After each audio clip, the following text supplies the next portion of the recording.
Yes. Okay, so let's talk about the concept like how instances are launched inside the VPC or the scenario like how VPC looks like from the inside. Now, for example, this is a VPC, a virtual private cloud. You can suppose that this is a VPC.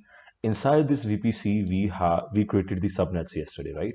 So before the subnets, you guys remember that we have the availability zones in a region, right? So here we have the two availability zones, for example. So you guys can say like VPC is region specific, right? VPC is on the regional level. As I told you, we can have up to 5 VPCs in one region. So you can say VPC is a region level. Then we talk about the subnets. Subnets comes under the availability zone. So I will say AZ means availability zone. So subnets comes under availability zone. So we will select AZ1 on AZ2, right? Uh, yes, Anurag. I just want to have one question. What would be the advantage of having multiple VPC in one region? It's like if you want to create a separate, completely isolated network between two components. Like for example, there is an application of any organization related to where we have multiple components. Like it's a microservice application. Now, what happens when you are working on a huge application? Multiple people are working on one component, and sometimes you want to differentiate the whole network. You don't want that the network A should connect to the network B directly. If we create the resources inside one VPC, that means the networking will be very easy and anything can connect to each other, right? When we have the open network for one VPC only. Or when we talk about the subnet, any system or any resource in the subnet can communicate with each other if we have opened up for the specific subnet. But in if there is any situation where you just want that component A should connect to component B through port number 44380 and 80 only, there should be no other connection between port component A and component B. In that case, you can go with the different VPCs. Okay. Or you can say, like, for example, you are running an organization, you are developing two different applications. So you should create two separate VPCs to deploy the resources of those applications. Because your client, there are very less chances of security breach and the data of your client will be safe. For example, if the one application A is vulnerable in any case and that is breached, there will be no impact on application B because it has a completely separate network. Although we haven't heard about the that huge breach on AWS, but still, for the security point of views, you can create a completely isolated network or private network using VPC. Okay, Understood. Thank you. all right. So as you can see, like we have two different availability zones here, and in the availability zones we have the subnet, right?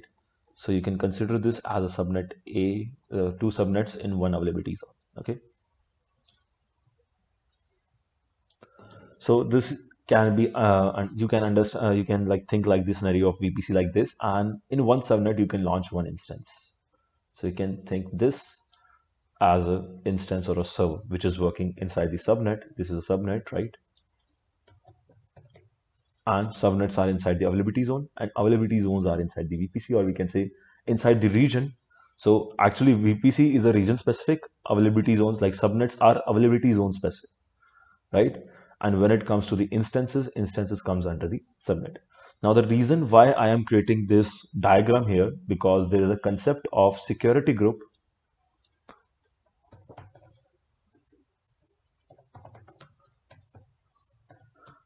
and NACL. You guys know about the NACL and the security group, right? So NACL stands for Network Access Control List, which is the specifically for the network level firewall, you can say, and security groups are dedicated to the instances. So when we are talking about the security group or NACL, you can see that they are the firewall. I hope you guys already know about the firewalls, which allow the where we allow our ports to be open for the connections, and also from where we can deny the traffic. So these are called the firewalls. It's a kind of a layer in the network, right?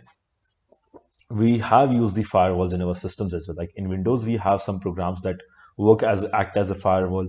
Also, when it comes to Linux, we have the firewall D, we have the UFW, these kind of tools pre-installed to manage the software-based firewalls. And when it comes to the higher security, in the big organization where they have on-premises servers or the huge data centers, they use the hardware-based firewalls as well from different kinds of organizations. So hardware-based firewall, you can like assume that they are a huge server. There is a huge server, and the work of that server is to just intercept the network or just monitor the network, what's going inside, what's coming inside, what's going outside, everything. And if there is any breach, identify that breach and handle that. So these are the, you can say, actions taken by a physical or a firewall when it comes to a huge firewall. But here we are talking about the software based firewall. So these are the two things here. Now, when we talk about the NACL, NACL works on the subnet level. So here you can say in this area, NACL will work on the subnet layer, okay, on the subnet level. And when we talk about the security group directly works on the instance level. Here, here you can say security group will be working at this end on directly on the instance. Okay, so remember that both things are completely different, but both things do the similar kind of work. They like stop the traffic or they allow the traffic inside your resources. All right, now let's talk about the EC2 creation. Now we will directly jump to how to create EC2 instance, and we will create one instance and we will set up the NACL and the security group for that. So this is the North Virginia region, and when I just opened this AWS console for the first time just now, like 1 or 2 hours ago, then I saw that the region was Mumbai here by default. So sometimes it automatically opens the Mumbai region by detecting your network, by detecting your location, like assuming your location because my traffic is coming from India. That's why automatically the Mumbai region was open. It's just as simple as whenever you open the google.com, it automatically turns to google.co.in, right? Because it identifies that you are sending the traffic from the India, so your target will be Indian Google server. Now you guys must be wondering why we will be sharing our location or this kind of information with the Google. So whenever you are accessing any website, you are sharing a lot of information with them. Lot of information means your SIM card, like operator, your network operator, your public IP address, your mobile screen or laptop screen resolution, your laptop hardware information, your mobile phone hardware information. Sometimes you are also sharing your mobile phone model number with them, and also sometimes you are sharing your exact location as well. If you have turned on the location and they have sent you the pop-up, you guys may have seen the pop-up in the browsers as well, where it asks you to, do you want to allow location for this particular website or not, right? So these all informations can be traveled from one end to another end on the internet, because on the behalf of this information, that server is able to give you the proper response, right? If there is any application, there is a website which is a responsive website, and why the responsive website works automatically on the basis of like tablet and the mobile phones, why they are adjusted automatically, because they are taking your information. That's why you are getting the response in that way. All right. So to launch a EC2 instance, you guys can directly click on the here launch instance, or you can click on the running EC2 instances, right? So here, as you can see, there is no running instance. If I just remove this cancel or like remove this tag, there is no instance here, right? So let's click on the launch instance. When you click on the launch instance, first of all, we have to give name here. So I can just provide the name as uh, test or DevOps now. DevOps will be great, right? DevOps. And from here, you can select the AMI. Now we have multiple options of selecting the AMI. So when you will click this, browse the AMI. So this is the Amazon machine images. These are the AMIs. You can create your own AMI as well. I will let you know how to create the AMIs in our later sessions. But right now, let's select an AMI which is free tier eligible. Because if we select any other AMI, then we will have to pay some charges to the Amazon.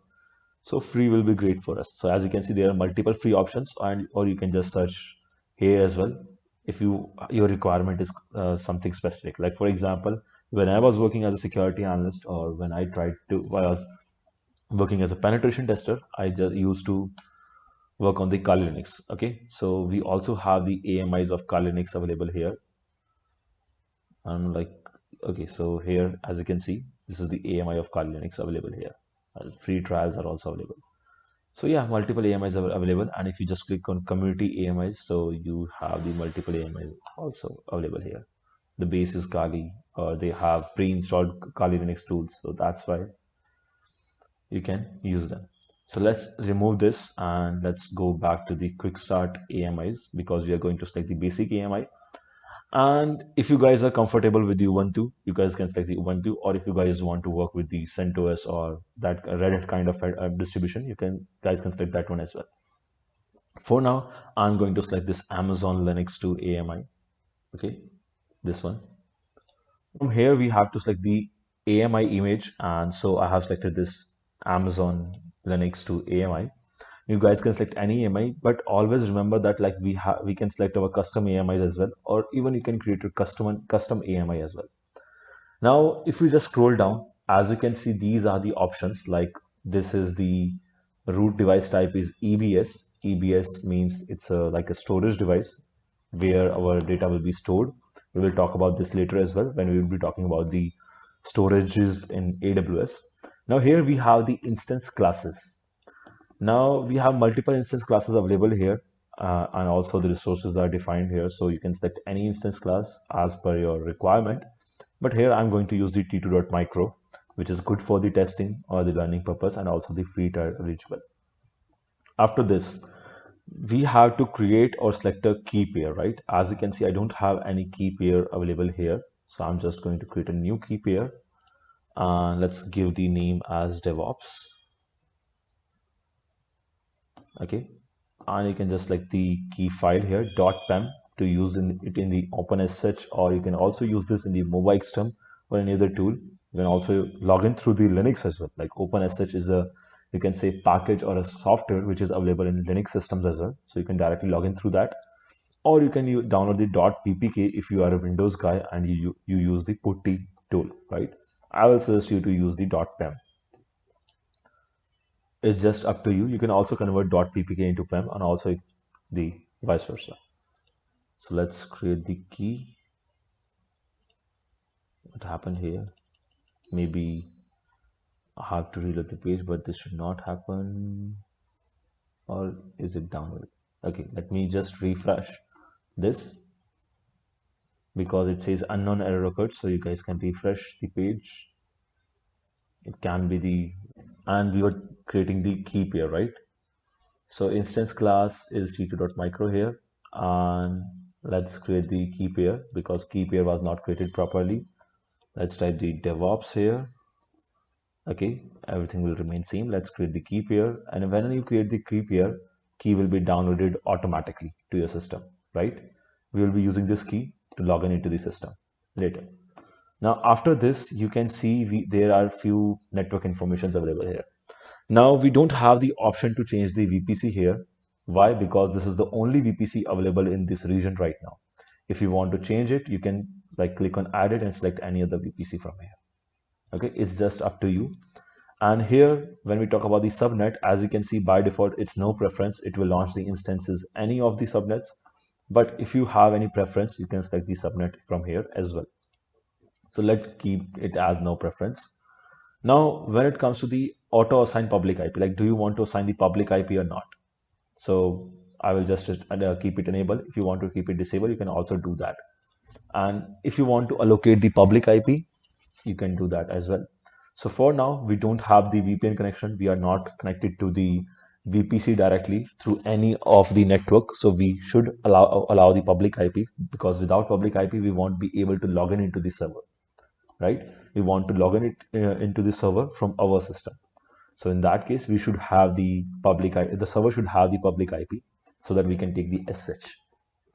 Now, as you can see, this is the option where you can create the security group. We talked about the security group here, this one, which is a security layer at the instance end.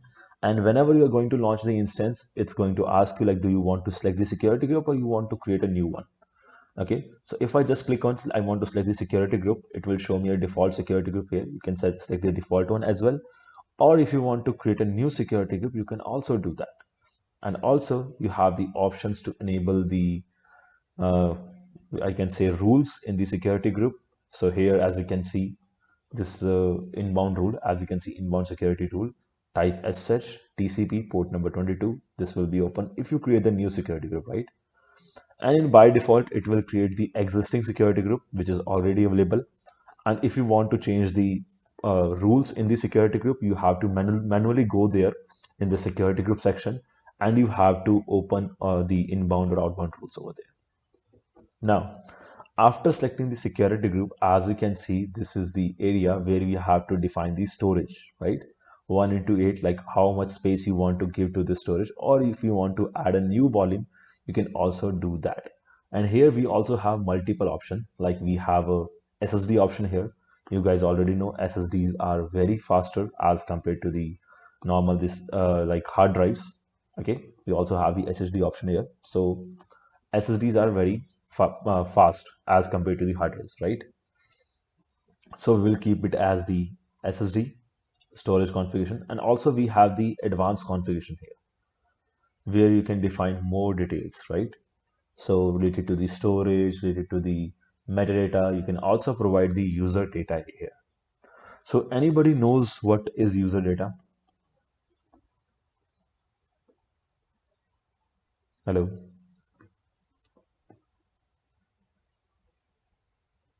Yes, yes, ma'am. Okay, so what is user data? Why we use it?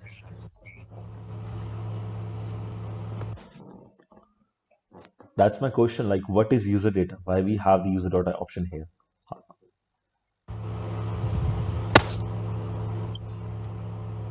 Do you guys have any idea?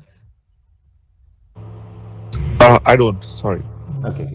So when Information. no, no, it's not about the Uh, information. Any other guess?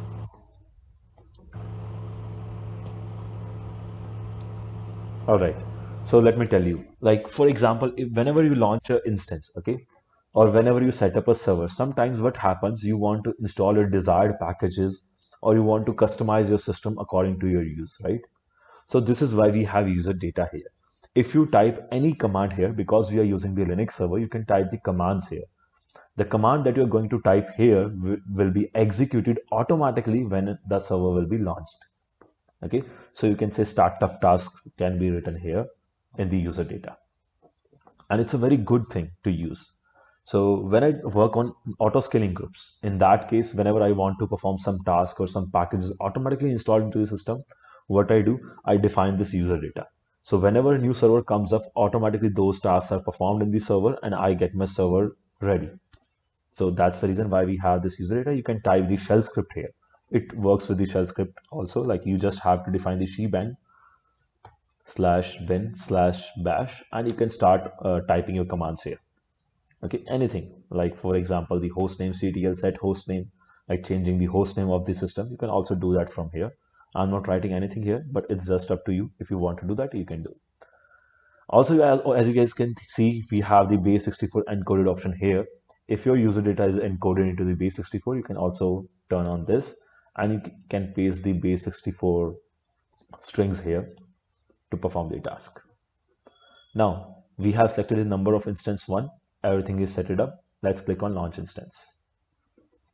Within few seconds or 1 minute maximum, our instance will be launched. Now, if we just click on the launch logs, as you can see, it says initializing request succeed, launch initiation, and let's click on the instances.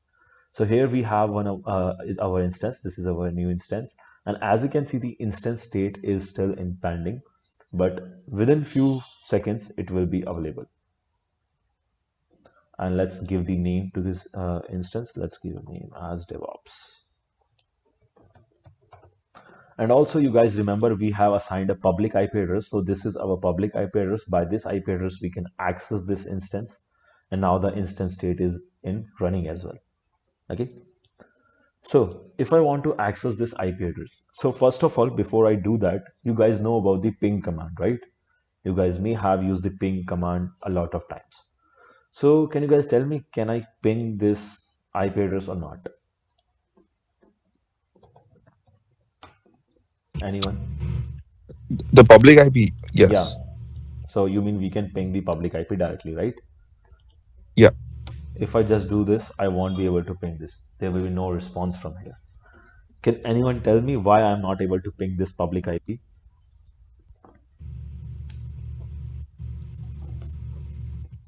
I think because IP is accessible to everybody, so that could be the reason.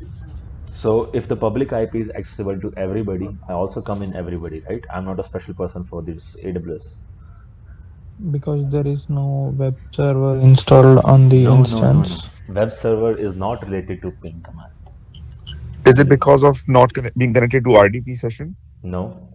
We are using the Linux server, so Linux, there is no RDP concept in Linux. We will be using the SH here. Still, SH is not related to this. Adarsh is there, right? Like your name is Adarsh or what? The security person. What was your name? Yeah, Adarsh, right? Yeah, Adarsh. So Adarsh, tell me. I'm hoping you will give me the correct answer. Can you repeat the question, Like please? why I am not able to ping this public IP directly? Why it's not giving me the output here? It shows request timeout. Whenever we do the ping, we get the response, right? And when we don't get the Yes. response, we think that the server does not exist, right? That's our thought process. So guys, ping is completely different thing. Ping works on a protocol which is known as ICMP, which is a messaging protocol.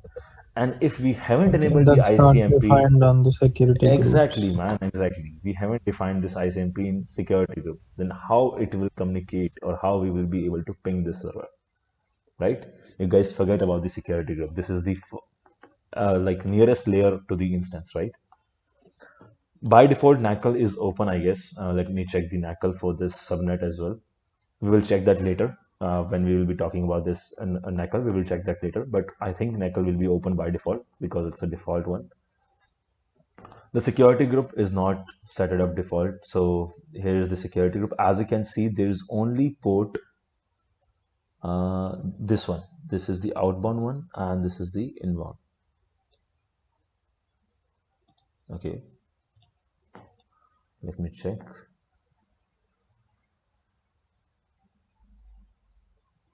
So all traffic, all on range is open here. Let's edit the inbound, add rule, ICMP. As you can see, we have all ICMP v4. Okay. And here we can select from anywhere. I selected anywhere. That means this is the public. This means internet. 0.0.0./0 means anywhere from the internet. Okay. And if I just save this rule in the inbound, I am saving this rule in the inbound. This is the security group section, right? And now if I do the same thing again, I'm getting the response, right? I hope you guys got this concept, right? Yeah, understood. So remember that ICMP is a completely different protocol and you have to open that. And the default entry, this default entry is dedicated to the security group. Basically, this is the same security group as you can see, 6E in the ending, 6E in the ending. That means if there are multiple systems in one security group, every system will be able to communicate with each other through all ports, this is the all ports, and through all protocols. Okay, but ICMP is not including in that. So if you want to take, even if you want to take SH into the system, you won't be able to do that if you haven't enabled the port number 22. So you can type SH here, or you guys can select the custom TCP. Then you have to select the type 22 here manually. If you select the custom TCP and if you have selected the SH, 22 will automatically come here. Now, if I just select it as the anywhere from IPv4, that's not a good approach, right? Because I want to access the system. I don't want this port number 22 to be open for public. So what I can do, I can select here my IP. Automatically, AWS will identify my public IP, and this is my public IP, and that is whitelisted here automatically. You just have to select the my IP. It will automatically identify your public IP and whitelist here. Now save rule. Okay, now because I'm using the fiber connection, okay, from this public IP, anyone from my house who is using my Wi-Fi or my broadband can log into this instance because my public IP is whitelisted, not my laptop's IP, right? So remember that as well. So what hacker does whenever a hack, what is the perception of hacker? They enter in the network first. The first target is the network. If somebody got access into my network or in my house network, Wi-Fi network, he can also log in into the instance, right? Why? Because he is in my network, and now he will be able to use my public IP as the endpoint, or you can say end IP. Now, to access this, we have to go to the downloads. I hope we have the key downloaded here, ls-l grep DevOps. I'm just using the shell command. Okay, so my bad. I'm using the shell command in the PowerShell. Sometimes, usually PowerShell doesn't understand the Linux for most of the commands. So sh-i DevOps. Yeah, we have the devops.pem here in my downloads folder. So I'm using the shell command to take login into the server, right? From here. You guys can use the Mova Xterm, Putty, or any other software that you guys are like used to with. Now let's type the IP address of the instance. And also there's one more thing.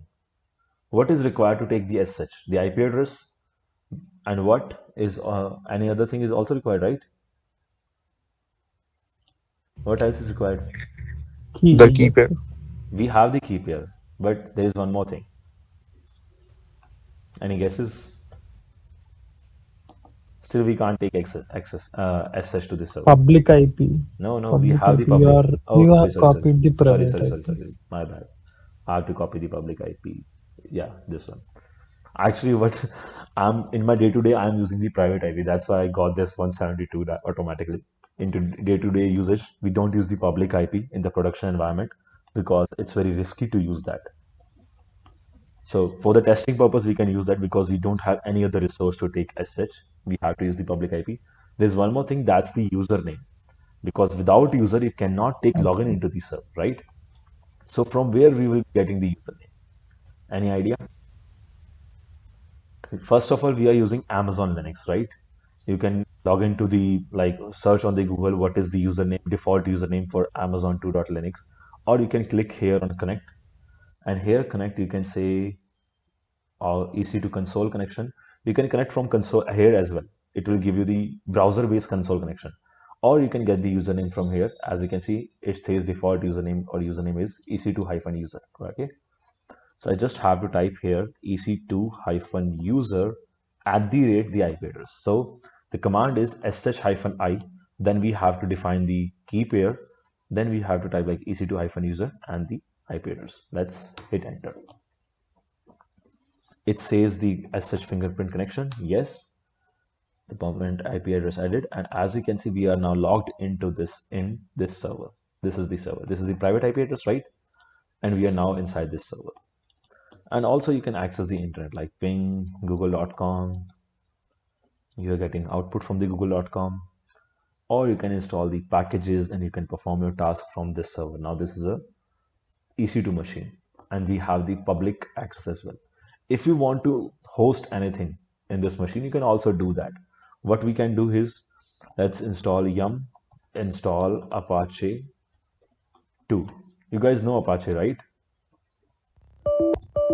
Yeah. Actually, I'm using sudo sh.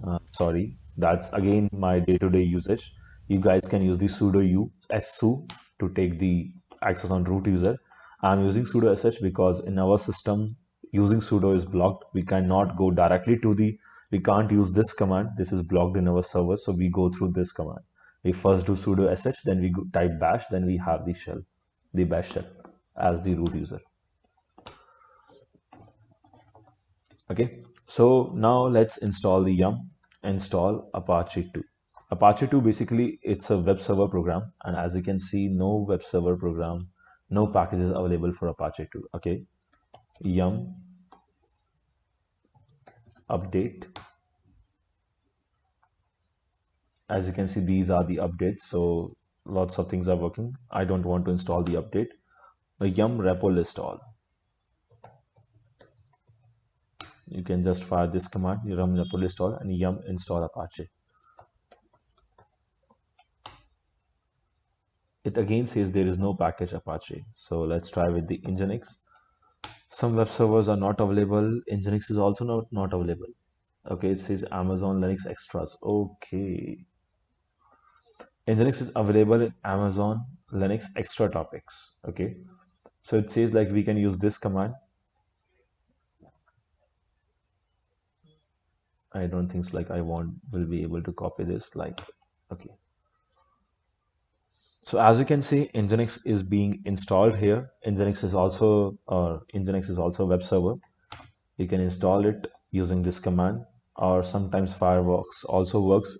Sorry, that yum command also works. If it's not working, you can set up a repository here, like in yum.repos.d.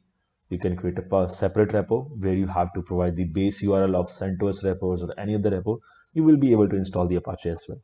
So to save the time, I'm not doing that. That is the whole process of Linux concept. You guys can easily find that over the internet as well. Okay. Now, after installing the Nginx, let's check the service Nginx status. So as you can see, by default, Nginx service is stop here. Let's start the service. Okay. Now let's check the status again. As you can see, now the status is active. That means our Nginx server is active now, but nothing is hosted over there. So before we go to the public IP directly, let me do the curl on localhost. You guys know the curl command, right?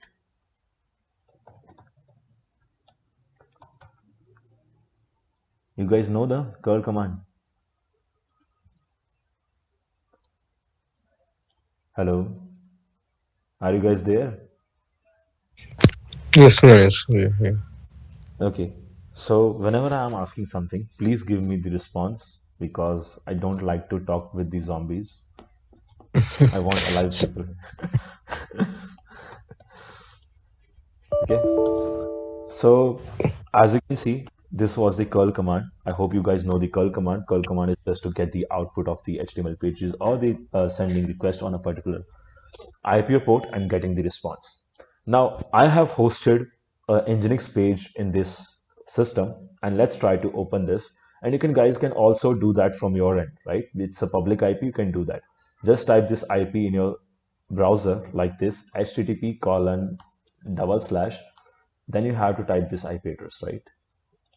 Let's paste the IP address. I'm 100% sure that this will not work. Again, hear my words properly. This will not work. If I hit this IP address, I will not get any output. Can you tell me the reason why I'm not getting the output? Anyone? is it private? No, no, I'm using the public IP, man.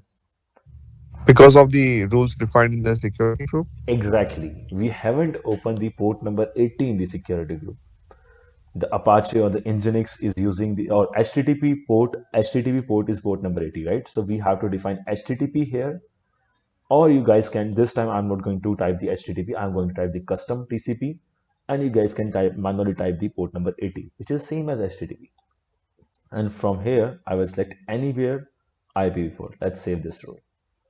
And now if I open the same IP address and hit enter, you guys can see the Nginx page here, right? So that means our website or the Nginx is hosted properly. So this is how you can host a website directly from the AWS. Now you just need to buy a domain and attach that domain with this IP address. Boom, you hosted an Nginx page over the internet. You guys can also access this through this public IP, sharing this IP with the in the chat, and you guys can try that. Do you guys already know this? You have hosted these instances or the websites on AWS, or this is the first time you guys are trying this or looking I into this? have an idea on this, Manish. Okay, okay, okay. Who is So in talking? college, you were given the instructions already. So when you are explaining the details, it was not taught to us. But I have done what you are doing. But Okay, this is more insightful. okay, okay, okay. All right. Now you can also, if you know the HTML, you can color the world, right? If you know the CSS, you can arrange the world. But I'm not a developer, like not a front end developer basically. So I won't do that. But yeah, I can type the text here. So what we can do is we can go the default location and we can type something on this page and that message will be displayed here. And if you guys want to access that, I have shared the URL which contains the public IP. You will see the same page, right? So let's move to the default location of Nginx. That is the var HTML, I guess. Actually, I didn't remember because we used to use the custom. Okay, so let's get the default location from etc Nginx configuration config.d. So I don't think so there's any file there. Let's double tap in the Nginx. There is default.d. If there is any file inside it, okay, let's do the ls. No, ls here. Okay, so we have the nginx.conf here. That's the configuration file for Nginx. If you guys don't know about the Nginx, then you guys should learn the Linux. It's also a very important thing. And lots of stuff is washed out because the screen is blue and the content is also blue. So what I'm looking for is the page where I can do some editing and check out the output over there. So yeah, here's the page. As you can see, this is the user share Nginx and HTML. Okay, got the path. So if you don't know the path, you are using Nginx or any other server, you can check out it from the configuration file. So let's move to the /usr share Nginx. That was the USR share or var share?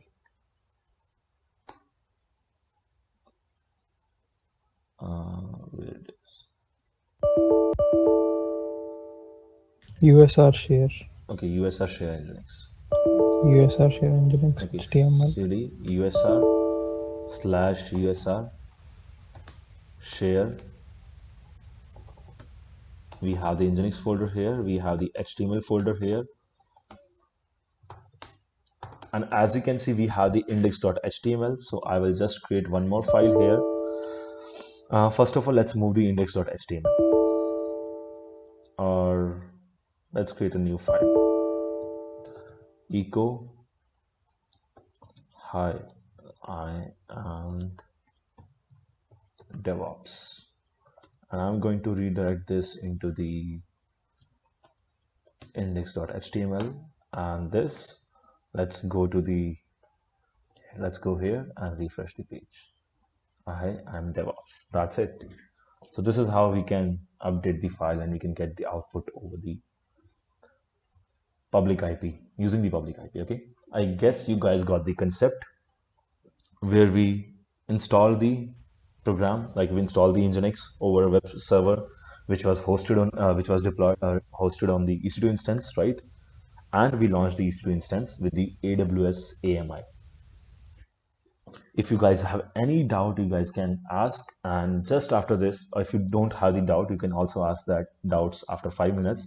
Let's discuss the security groups quickly, right? So this is the instance. Let's click on the instance, and we also have the security groups option over here. This is network and security. You can right click here and select the security group here as well. Okay, now when we talk about the security group, there is only one security group which is attached to our instance, and in security group we have two sections. One is inbound and second is outbound. So you can easily like keep this in your mind. Means one inbound means incoming, outbound means outgoing.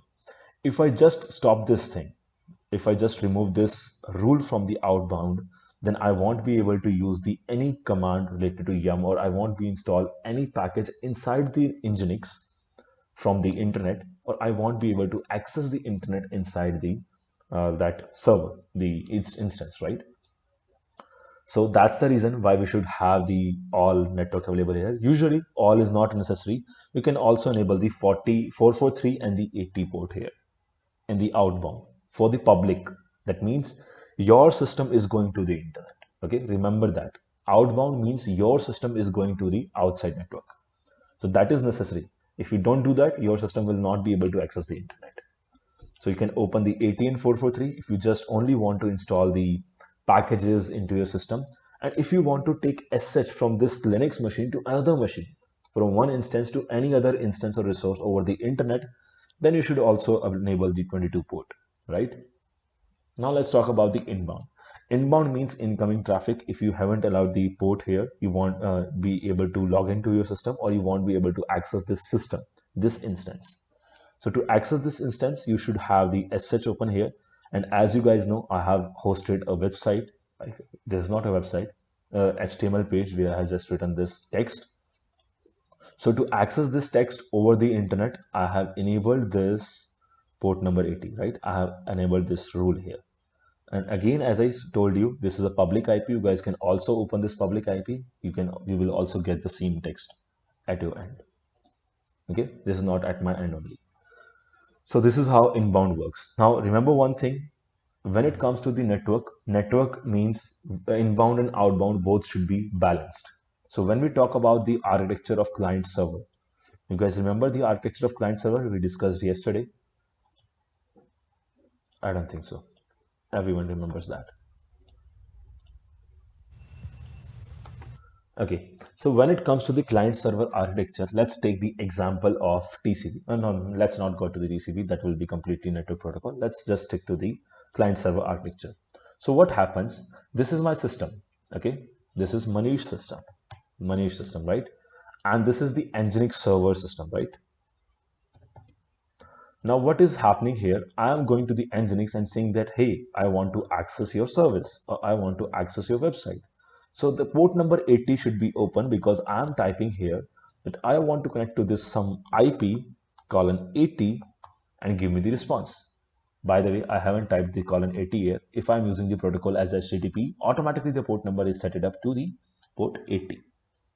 Now it's sending the request to the 80, and here in this server 80 should be open. If not open, then I won't be able to connect to this server. Okay, now my request is transferred to this server. Now the second point, this is not the only thing that I am sending the request. Server is also giving me the response. That's the reason why I got this page. If server is not giving me the response that I want, then I won't see this in my system, right? So that means in my system there is a port which is being opened, right? There is a port which is getting open in my system, but that port is a random port. It's not a fixed port that will open every time whenever someone gives me the response. That's a completely random port. If you want to check that, we have a tool pre-installed in our systems which is called netstat. I hope that's available in Windows because, as I told you earlier, I'm a Linux guy. Yes, it is present in Windows, but I think the options are a bit different. Sorry for that. Yeah, let's forget about this. Let's come to the Linux, right? I love Linux.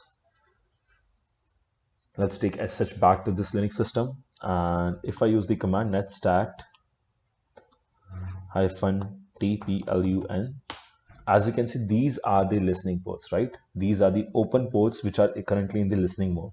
Okay, L means listening, T means TCP, U means UDP, N means numeric, right? P means port, you can say.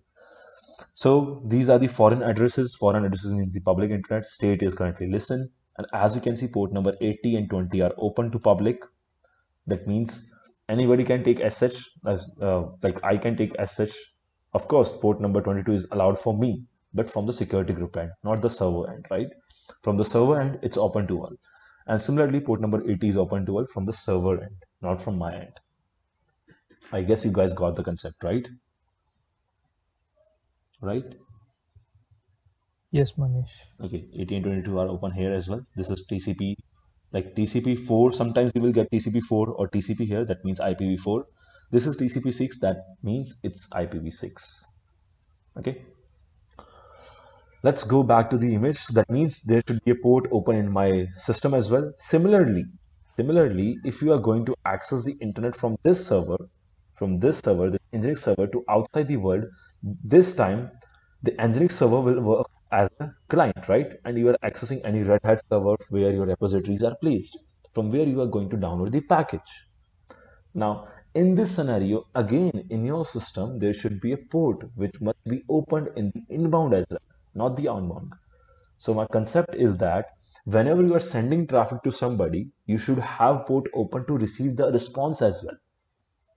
But as you guys can see, nothing is open in the inbound. So why this is working?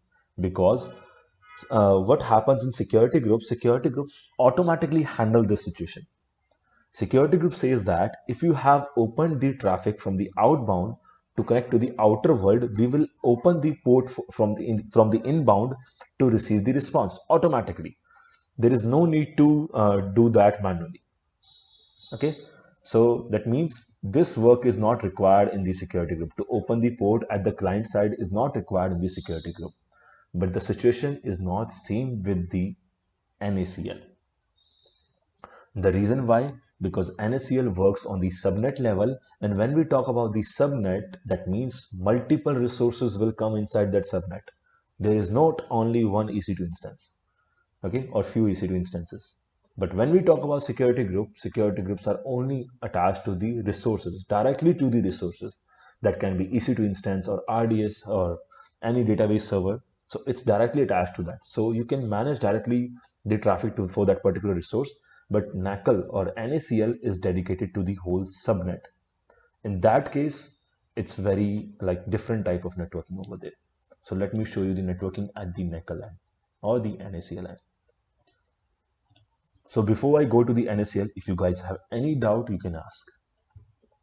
Anyone? Because security group should be clear before we go to the NACL.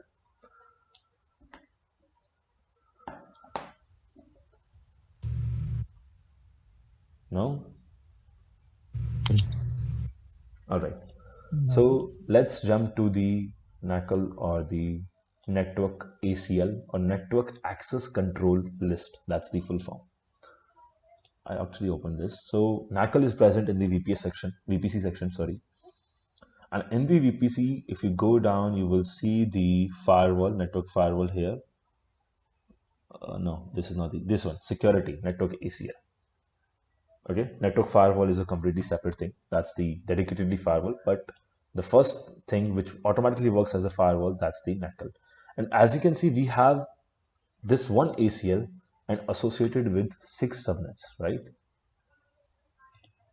It's a great thing because it is associated with multiple subnets. And you can also create a separate NACL as well for different subnets. And also you can remove these subnets from this NACL as well if you just click the edit subnets. But I don't think so. By default, we will be able to do that. This is the default network ACL for the VPC. You cannot disassociate its subnet using this page. Instead, edit the subnet association from the network ACL page. So it says that this is the default NACL. You won't be able to disassociate every subnet. You have to create the separate NACL. Then you have to attach the subnet. So usually, whenever you're going to work on the AWS on the production level for an organization, in that case, you won't be using the default one, right? You will be creating the newer one, your own NACL, your own default. In the case of NACL comes default whenever you create the VPC. But when it comes to the VPC, in that case, you will be creating a new VPC. You won't be using the default one. We are using the default one to save our time. Now, as you can see, we also have the inbound and outbound rules. But the scenario is a little bit different. By default, all traffic is open here. If I close the outbound traffic only, the whole traffic, the inbound will also be disturbed. Why? Because I told you in the scenario of NACL, you have to open the IP for the client as well. If the client end is not open, you cannot access the internet. So let's do the practical. Okay. So in outbound, as you can see, all traffic is open, right? It's allowed. And it's in the inbound, it's denied. So what I'm going to do here is, let's create a rule. First of all, we have the rule numbers. Rule numbers are the priorities. So lower the number, higher the priority. Remember that. Higher the number, lower the priority. So 100 has the priority. If I create a rule with the 90, usually we don't create with the 90. We use the series from the 100 because 100 is the default one. But if I create the 90, 90 will have the higher priority than 100. And if I define here that the HTTP port, not the HTTP port from the inbound now, port number, yeah, HTTP port. Let's do the H for the HTTP. Nginx will also we won't be able to access the Nginx. Also, we won't be able to access the internet inside it. From the inbound, I'm doing the HTTP. No. I have to stop the whole traffic, right? Okay, let me create the rule. Let's allow the SSH only. This is the SSH and we are allowing the SSH, right? For the public. And in this 100 number rule, I'm denying the whole traffic. So that means I will only be able to do the SSH and rest of the things will not work. That means only SSH is allowed on this server, right? From the inbound, nothing else is allowed.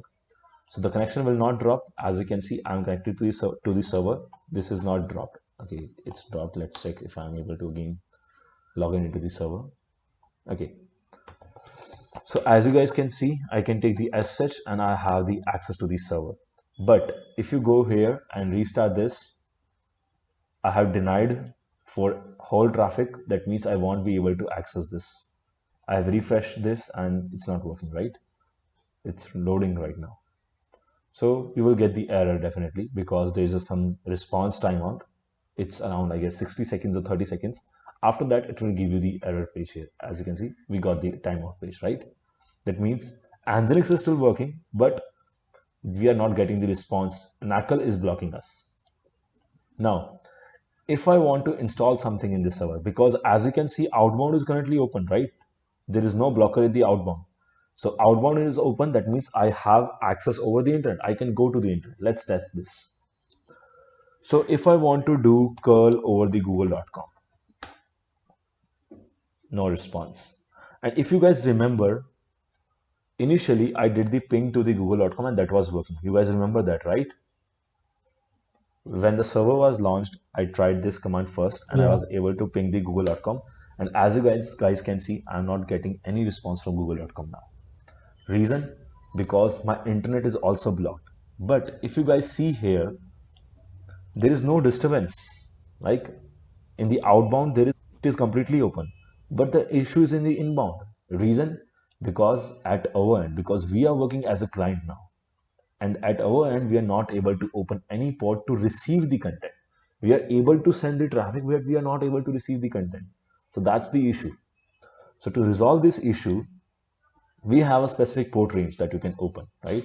You can also get the specific port range for dedicatedly for the Linux server. That means when you are working with the Linux server, there are a fixed set of ports which will be used as the randomized port whenever you are going to take the response. But here, what you can do is you can just change the rule or keep the rule as you can just change the rule, keep it allow or keep it deny, whatever you want to do. Let's create a new rule and this rule number will be 95. So the priority will be middle one, right? All traffic, not the all traffic, sorry. Custom ports protocol. Sorry, I selected ICMP custom protocol. What I selected? Oh, sorry. I have to select custom TCP. This one was the ICMP. Accidentally I selected ICMP. I want to select the custom TCP. Here it is, custom TCP. Now, as you can see, again, it's for the V6. Okay, no issues. So we have to define the port range. So 1024 to 65,535. Now you guys must be wondering why I'm selecting this port, like this range. It means from 1024 to 65,535, every port will be open for the system or in the network. If I select the allow here. Now, why 1024? Because usually we have the default ports for the server in this range from 0 or 1 to 1024. If we talk about the SSH, if we talk about the what was that? HTTP, HTTPS, SMTP, FTP, every port comes under 1024, lower than 1024. Still, there are few ports like the RDB port, which comes higher than 1024. Also, we have the database ports, which comes higher than 1024. So you have to specify some kind of specific range for the Linux server or for the Windows server. But here, by default, this is recommended. Like if you enable this, that means the traffic will be enabled for the response. Okay, so no need to open the whole port, whole traffic. You can only open this. And 65,535 is the last range. So in a system, we total have 65,535 ports. Okay. So this time, ping will not work. Definitely ping will not work, but our curl command will give response. As you know, this curl command was not working, right? Ping will not work because ping doesn't comes under this 10242 to 65,535. Ping has a separate concept, but we are getting response from curl. Okay. I hope you guys got the concept. Now, if you guys have any doubts,